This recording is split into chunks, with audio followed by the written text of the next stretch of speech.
You may have heard that South Korea and the US plan to scale back a large joint military drill that takes place every spring, after several other exercises were suspended altogether this year, including air drills scheduled for next month. We're left asking why, and what difference will it make? I'm Alex Jensen, addressing those questions for Korea Now's K-News Today. Just to recap briefly, American Defense Secretary Jim Mattis was speaking to reporters at the Pentagon recently when he said the springtime Fall Eagle exercise will be reduced and reorganized to avoid harming diplomacy with North Korea over its denuclearization. Quite a bit to unpack there, starting with the nature of these joint military exercises. South Korea and the US have been holding joint military drills on this peninsula for years, in keeping with the state of war with the North that's officially persisted for decades. These exercises can bring together thousands of troops from both sides and some of the most powerful military hardware known to mankind. The Allies insist they are defensive. The problem is North Korea views them as preparations for an invasion.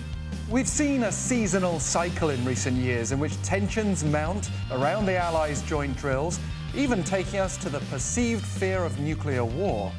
Common sense, along with leading experts, would tell us the North is unlikely to attack unless it feels the US or some outside power is going to do so.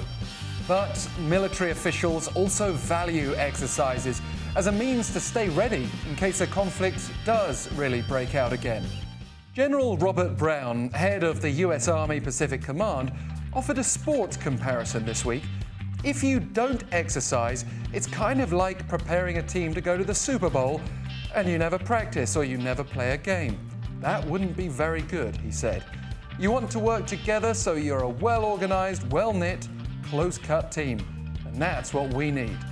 So what we're seeing is a calculation by the US to stay ready alongside South Korea without provoking the North too much. It's hoped that will enable two other interlinked goals: to revive US-North Korea dialogue and reduce costs due to President Donald Trump's repeated complaints about spending in Korea.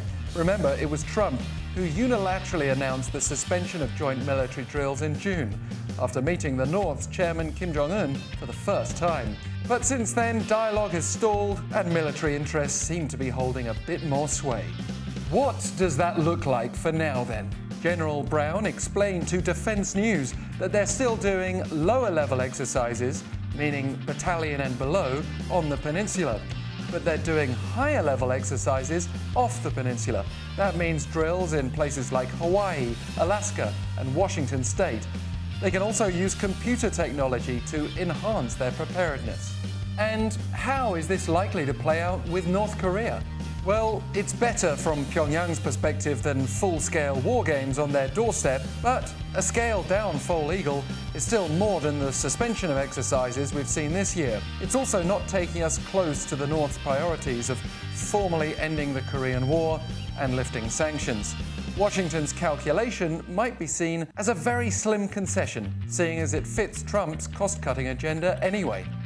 It's worth paying close attention to how this situation develops, though. If we see the return of full-scale joint drills in the coming months or years, it will indicate that the Allies have lost faith in dialogue with Pyongyang. At least for now, we can say the current situation informs us that hope prevails.